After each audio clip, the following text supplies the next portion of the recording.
It was surprising to fight with Danny and catch up with Valentino in that first race in Qatar. It really was actually learning a lot across those first races. I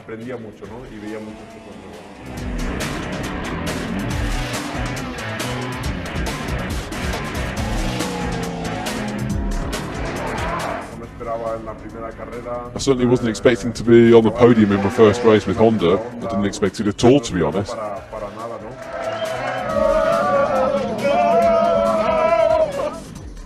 Okay, we did a good job. Before going to Texas, well, I knew first of all that we'd been very strong there in the test sessions. It was all very comfortable, everything was good, and actually Austin was the only track where I'd been consistent during the winter. So I felt good, and I basically just said to myself, if the track conditions are good at the weekend, I can fight for my first victory here.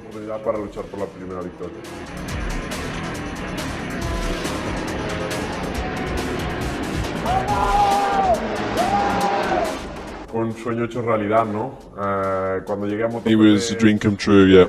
When I was in Moto2, my dream was to get to MotoGP. Then the next dream was to make the podium. And the one after that, to have a win. So all the dreams came true very quickly. I haven't really changed my mind about Jerez. It's the last lap, the last few meters, you're fighting for the podium and you just go for it. All riders would do the same, basically. I saw that he left the door open for me, and as I said before, for me it was just a racing incident.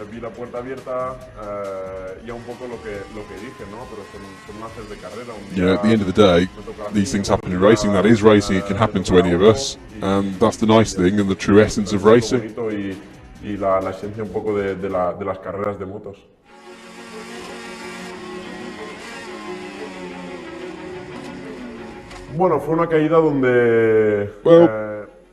you know, after that crash, it wasn't one in which you feel scared exactly, but I did gain more respect for the bike at that point of the circuit. On the one hand, I just forgot about it and got on with the race, but on the other, it is true that I was more careful with the braking during the race, and it was the hardest weekend I'd had in MotoGP.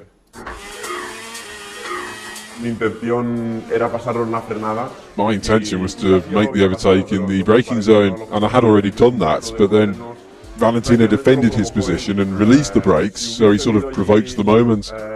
You know, if I'd been on the grass or whatever out there, I would have gone anyway, because I had no more space, I had no choice, so I didn't exactly do it on purpose.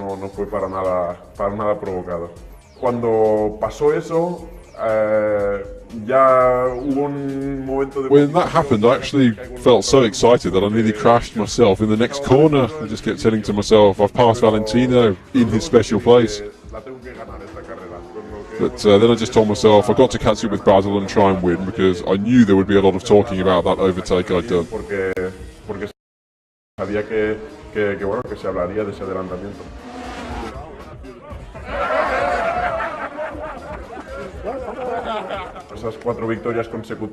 After 4 consecutive victories, okay, obviously in the situation I'm now in, I can't deny it. Yes, we are thinking about the championship, and we know we've got a chance of winning it.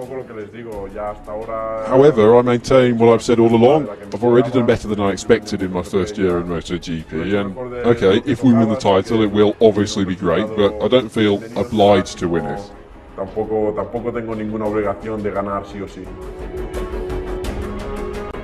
Well, you know, I think both Danny and Jorge, they're both really strong at the moment, both giving it 100%.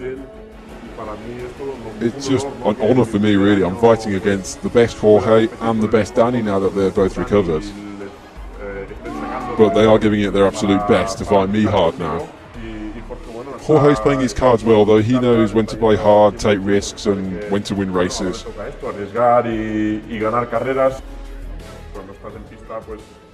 When you're on the track, well, the first enemy is your teammates.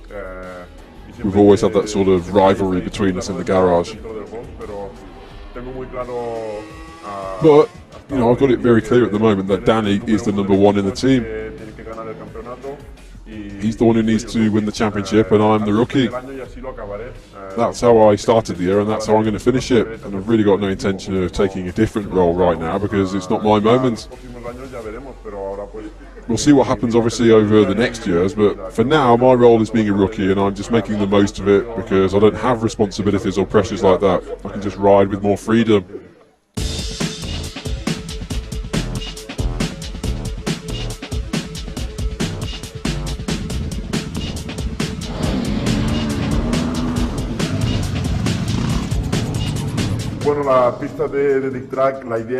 Well, the dirt track. Yeah, that was an idea between Emilio, myself, and the owner of the land, Jaume Corco.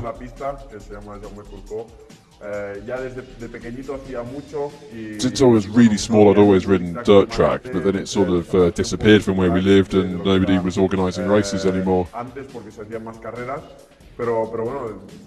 anyway, with the help of the regional government of Dede, we built this dirt track circuit where I'm able to train a lot now. It does help me a lot, and obviously I enjoy doing it.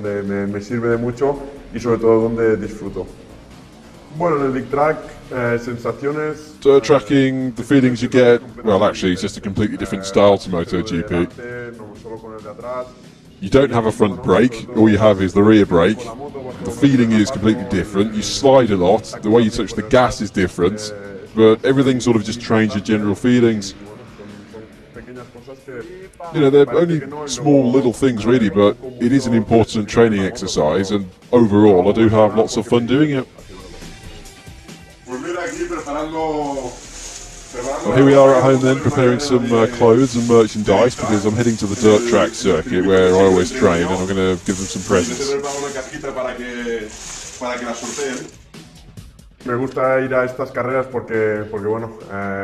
like to go to those races because, well, you know, I like the dirt track events, and I do like to go to the public every now and then. I don't attend a lot of events there, and I just sort of like to be with my people, you know.